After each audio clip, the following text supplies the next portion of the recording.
তো একটা দিলে যদি আবার বাকিটি না দেয় মাইন্ড করবে না?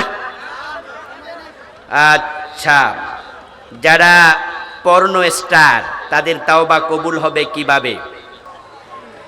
আল্লাহ পাক রব্বুল আলামিন আমাদের সকলকে ইব্রাহিমী চেতনা অবলম্বন করে এই জমিনে আল্লাহর দ্বীন বাস্তবায়ন করার মানসে রাসূলুল্লাহ সাল্লাল্লাহু আলাইহি ওয়াসাল্লামের জীবন উদ্দেশ্য দ্বীনের বিজয়ের আন্দোলনে শামিল হওয়ার তৌফিক দান করুক, বলি আমিন।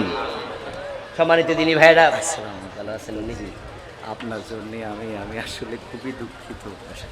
সম্মানিত ভাইয়েরা, আজকের মাহফিলে আমাদের মাঝে এসে উপস্থিত হয়েছেন বর্তমান সময়ের সারা জাগানো ইসলামী সঙ্গীত শিল্পী, আপনাদের সকলের প্রিয় মোহতারা।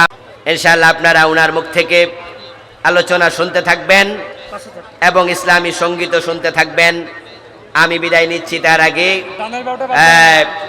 অনু সরকার নামে একজন 5,000 টাকা দিয়েছেন, আল্লাহ তার দান কবুল করুক, বলেন আমিন। জি, কিছু প্রশ্ন এসেছে, প্রশ্নের উত্তরগুলো আজকে দেব না, অন্য কোনো দিন যদি আল্লাহ সুযোগ দেয় তাহলে আমরা দেখব। প্রথমটা কি প্রশ্ন? এটা তো লম্বা, আধা মাইল লম্বা প্রশ্ন, তো হবে একটু বেশি লম্বা হয়ে গেছে। না, আজকে না, ইনশাআল্লাহ যদি আল্লাহ সুযোগ দেয় অন্য দিন। রাত বেজে গেছে প্রায় 12টা। পরবর্তী বক্তা আছে, কথা বলবেন আপনারা কবির বিন সামাদ ভাইয়ের উজ্জীবিত সঙ্গীত, ওনার সঙ্গীতের আমিও একজন ভক্ত। আপনারা সবাই ওনার সঙ্গীত শুনে আলোচনা শুনে তারপরে যাবেন। আহ্বান রেখে শেষ করছি। কি প্রশ্নের জবাব দিতাম রে ভাই? এখন প্রশ্ন তো অনেকগুলো, তো একটা দিলে যদি আবার বাকিটি না দেয় মাইন্ড করবে না? আচ্ছা, যারা পর্নো স্টার তাদের তাওবা কবুল হবে কিভাবে? কারণ তাদের তো বাজে বাজে ভিডিও অনলাইন অফলাইনে ছড়িয়ে আছে, এগুলো তো সাধারণ মানুষ দেখতেই থাকবে, তাওবা কবুল হবে কিভাবে? এভাবে প্রশ্নটা না হয়ে আরো একটু শালীনভাবে হইতে পারত।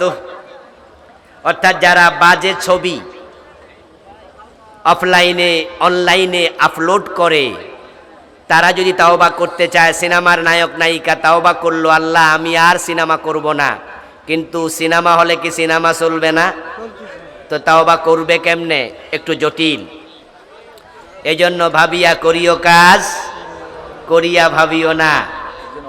এ জাতীয় লোকদের তাওবা কবুল হওয়ার সম্ভাবনা খুবই কম। তারা সত্যি হতভাগ্য, সত্যি তারা হতভাগ্য। এরপরেও আমরা বলবো তারা যেন তাওবা করার সাথে সাথে সর্বোচ্চ চেষ্টা করে অনলাইন থেকে তাদের সবগুলো বাজে ছবি ডিলেট করানো কিভাবে যায়, সর্বোচ্চ চেষ্টা করবে। প্রয়োজনে যারা এই কাজগুলো করেছে, সিনেমা বানাইছে, প্রযোজক আছে, পরিচালক আছে, তাদের সাথে কথা বলে তাদের টাকা ফিরাইয়া দেবে, অনুরোধ করবে আমার সিনেমা, আমার নাটক, আমার বাজে ছবি আপনাদের অনলাইন থেকে মুছে দিন, আমি আপনাদেরকে এত টাকা ফিরাইয়া দিলাম, দয়া করে আমাকে বাঁচান। তারা যদি রাজি হয় তাহলে তারা মুছে ফেলবে, যদি নাও হয় অন্তর থেকে আল্লাহর কাছে দোয়া করতে থাকবে, কাঁদতে থাকবে, কাঁদতে থাকবে, বলতে থাকবে, তাওবা করতে থাকবে। আল্লাহ যদি চায়, আল্লাহ এর পরেও ক্ষমা করার অধিকার আল্লাহর আছে না নাই? মানুষ মারা গেলে 3 দিন 7 দিন 40 অনুষ্ঠান করা যাবে না? এগুলো করা যাবে না। বরং দিন নির্ধারণ না করে সবসময় দোয়া করবেন, সবসময় মানুষকে খাওয়াত দেবেন, গরিব গোরাবাকে সাদাকা করবেন, কিন্তু 3 দিনা 5 দিনা 7 দিনা 40 এমন করা বিদআত, এগুলো করা যাবে না। আমাদের এলাকায় মহিলা বক্তা এসে ওয়াজ করে, তা আমি কি করতাম? মহিলাদের কাছে যদি মহিলা বক্তা আসে অসুবিধা নাই, তবে সেটা অবশ্যই পর্দার ভিতরেই করতে হবে। তাদের কণ্ঠের সাউন্ডটাও যেন সেখানে সীমাবদ্ধ থাকে। আর যে মহিলা বক্তা আসবেন তিনি যদি সফরের দূরত্বে আসেন, সাথে করে একজন মুহাররাম পুরুষ নিয়ে আসবেন। কিন্তু মহিলার ওয়াজ ভিডিও করে ছাইরা দেয়া ঠিক হবে না। কি আরো দিতাম? আজকে আর না দিলাম। ইনশাআল্লাহ ভবিষ্যতে কিছু বাকি রাখি, সব কয়ে দিলে তার সামনে দাওয়াত দিব না। একজন অন্ধ মানুষ দিছে 1500 টাকা, মাশাআল্লাহ, আল্লাহ কবুল করো, বলেন আমিন। জাযাকুমুল্লাহ হাসানাল জাযা, ওয়াসসালামু আলাইকুম ওয়া রাহমাতুল্লাহ। সুপ্রিয় এলাকাবাসী, আসছে আগামী 21শে অক্টোবর লাউদ মির্জাপাড়া জান্নাতুল বাকি কবরস্থানে